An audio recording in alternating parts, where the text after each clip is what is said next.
Hey everybody. All right. This is Michael, as always, and I was doing some research, some digging around, trying to find a nice quote, and um, I kind of came across this speech, and I've always had the speech, saved and all that, but I felt like it would be nice to kind of rehear this. So today, not just a quote, but the entire full speech of Dr. and Reverend Martin Luther King and the famous I Have a Dream speech, which was delivered on August 28, 1963, on the steps of the Lincoln Memorial. And I just feel it would be good for all Americans to kind of just rehear some of these words. So, Dr. and Reverend Martin Luther King Jr. once said, 50 years ago, a great American in whose symbolic shadow we stand today signed the Emancipation Proclamation. This momentous decree came as a great beacon of light of hope to millions of Negro slaves who had been seared in the flames of withering injustice. It came as a joyous daybreak to end the long night of their captivity. But 100 years later, the Negro is still not free.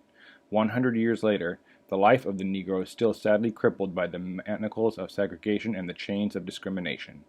100 years later, the Negro lives on a lonely island of poverty in the midst of a vast ocean of material prosperity. 100 years later, the Negro is still languished in the corners of American societies and finds himself in exile in his own land. And so we've come here today to dramatize in a shameful condition. In a sense, we've come to our nation's capital to cash a check. When the architects of our republic wrote the magnificent words of the Constitution and the Declaration of Independence, they were signing a promissory note to which every American was to fall heir. This note was a promise that all men, yes, black men as well as white men, would be guaranteed the unalienable rights of life, liberty, and the pursuit of happiness. It is obvious today that America has defaulted on this promissory note insofar as her citizens of color are concerned. Instead of honoring this sacred obligation, America has given the Negro people a bad check, a check which has come back marked insufficient funds. But we refuse to believe that the Bank of Justice is bankrupt. We refuse to believe that there are insufficient funds in the great vaults of opportunity of this nation, and so we've come to cash this check, a check that will give us upon demand the riches of freedom and the security of justice. We have also come to this hallowed spot to remind America of the fierce urgency of now. There is no time to engage in the luxury of cooling off or to take the tranquilizing drug of gradualism. Now is the time to make real the promises of democracy. Now is the time to rise from the dark and desolate valley of segregation to the sunlit path of racial justice. Now is the time to lift our nation from the quicksands of racial injustice to the solid rock of brotherhood. Now is the time to make justice a reality for all of God's children. It would be fatal for the nation to overlook the urgency of the moment. This sweltering summer of the Negro's legitimate discontent will not pass until there is an invigorating autumn of freedom and equality. 1963 is not an end, but a beginning. Those who hope that the Negro needed to blow off steam and now will be content will have a rude awakening if the nation returns to business as usual. There will be neither rest nor tranquility in America until the Negro is granted his citizenship rights. The whirlwinds of revolt will continue to shake the foundations of our nation until the bright day of justice emerges. But there is something I must say to my people who stand on the warm threshold which leads into the palace of justice. In the process of gaining our rightful place, we must not be guilty of wrongful deeds. Let us not seek to satisfy our thirst for freedom by drinking from the cup of bitterness and hatred. We must forever conduct our struggle on the high plane of dignity and discipline. We must not allow our creative protests to degenerate into physical violence. Again and again, we must rise to the majestic heights of the meeting physical force with soul force. The marvelous new militancy which has engulfed the Negro community must not lead us to the distrust of all white people, for many of our white brothers, as evidenced by their presence here today, have come to realize that their destiny is tied up with our destiny.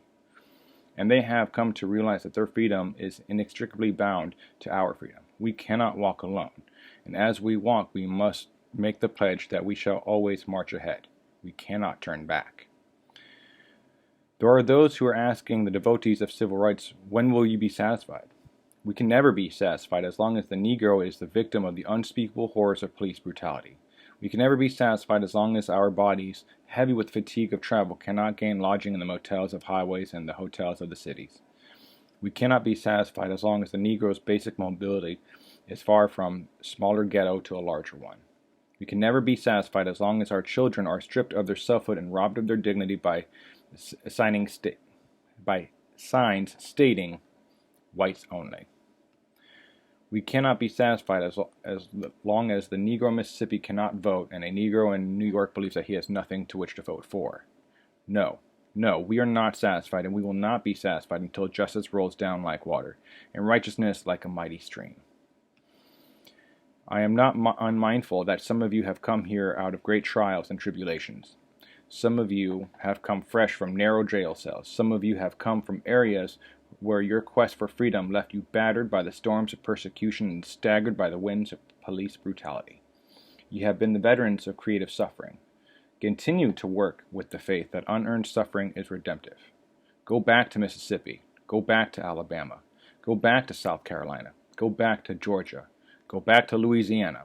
Go back to the slums and ghettos of northern cities, knowing that somehow this situation can and will be changed. Let us not wallow in the valley of despair, I say to you, my friends. So even though we face the difficulties of today and tomorrow, I still have a dream. It is a dream deeply rooted in the American dream. I have a dream that one day this nation will rise up and live out the true meaning of its creed. We hold these truths to be self-evident, that all men are created equal. I have a dream that one day the red hills of Georgia, the sons of former slaves and the sons of former slave owners, will be able to sit together at the table of brotherhood. I have a dream that one day even the state of Mississippi, a state sweltering with the heat of injustice, sweltering with the heat of opposition, will be transformed into an oasis of freedom and justice. I have a dream that my 4 little children will one day live in a nation where they will not be judged by the color of their skin, but the content of their character. I have a dream today. I have a dream that one day in Alabama, with its vicious racists, with its governor having his lips dripping with the words of interposition and nullification, one day right down in Alabama, little black boys and black girls will be able to join hands together with little white boys and white girls as sisters and brothers. I have a dream today. I have a dream that one day every valley shall be exalted, every hill and mountain shall be made low. The rough places will be made plain, and the crooked places will be made straight. And the glory of the Lord shall be revealed, and all flesh shall see it together. This is our hope. This is the faith that I go back to with the South with. With this faith, we will be able to hew out the mountains of despair with a stone of hope. With this faith, we will be able to transform the jangling discords of our nation into a beautiful symphony of brotherhood. With this faith, we will be able to work together, to pray together, to struggle together, to go to jail together, to stand up for freedom together, knowing that we will be free one day. This will be the day when all of God's children will be able to sing with new meaning, "My country, 'tis of thee, sweet land of liberty, of thee I sing. Land where my fathers died, land of the pilgrim's pride, from every mountainside, let freedom ring." And if America is to be a great nation, this must come true. And so let freedom ring from the prodigious hilltops of New Hampshire. Let freedom ring from the mighty mountains of New York. Let freedom ring from the heightening Alleghenies of Pennsylvania. Let freedom ring from the snow-capped Rockies of Colorado. Let freedom ring from the curvaceous slopes of California. But not only that, let freedom ring from the Stone Mountain of Georgia. Let freedom ring from Lookout Mountain of Tennessee. Let freedom ring from every hill and molehill of Mississippi. From every mountainside, let freedom ring. And when this happens, and when we allow freedom ring, when we let it ring from every village and every hamlet, from every state and every city, we will be able to speed up the day when all of God's children, black men and white men, Jews and Gentiles, Protestants and Catholics, will be able to join hands and sing in the words of the old Negro spiritual. Free at last, thank God Almighty, we are free at last. So, that, again, was the famous I Have a Dream speech delivered on August 28th, 1963, on the steps of the Lincoln Memorial by Dr. and Reverend Martin Luther King Jr. And it's funny, a lot of people remember that, or parts of it, and they seem to kind of pick it. But when you I remember reading it and hearing it, when I was a kid. But then when you read it all together, again, it kind of refresh a few things. And he's talking about not just the struggles that Black community goes through, but just kind of a struggle that we all are going through to be one people, to be one nation. And we can't do that if we have the Americans over here, but then we have the Black community over here, and then we have the Asian community over here. Like, it doesn't help. And so we all need to stand together and all remind ourselves that, we're all supposed to be Americans, and we're all supposed to, and to be American isn't to someone to be born here, because the original Americans, the founding fathers, were immigrants, and to this day, some of the most American people I know are immigrants. I mean, case in point, my wife, she comes from a traditional Mexican family, and some of her family members are from Mexico. But man, they get down on the 4th of July, let me tell you that. But, and so I think that's what makes American is the ideology of the belief that everyone is created equal and everyone is allowed the liberty of, the pursuit of happiness, liberty, and justice. And that's what I think it is. And, I just wanted to share this because I don't know, it just, a lot of this social rhetoric around, a lot of things, the different communities nowadays kind of just makes me worried, because I don't feel like we're united, like there's, no, but, so I just at least wanted to share this all with you again. So again, I won't say anything else, just Dr. and Reverend Martin Luther King, I Have a Dream speech, delivered on August 28th, 1963, on the steps of the Lincoln Memorial. With that, thank you so much for checking it out.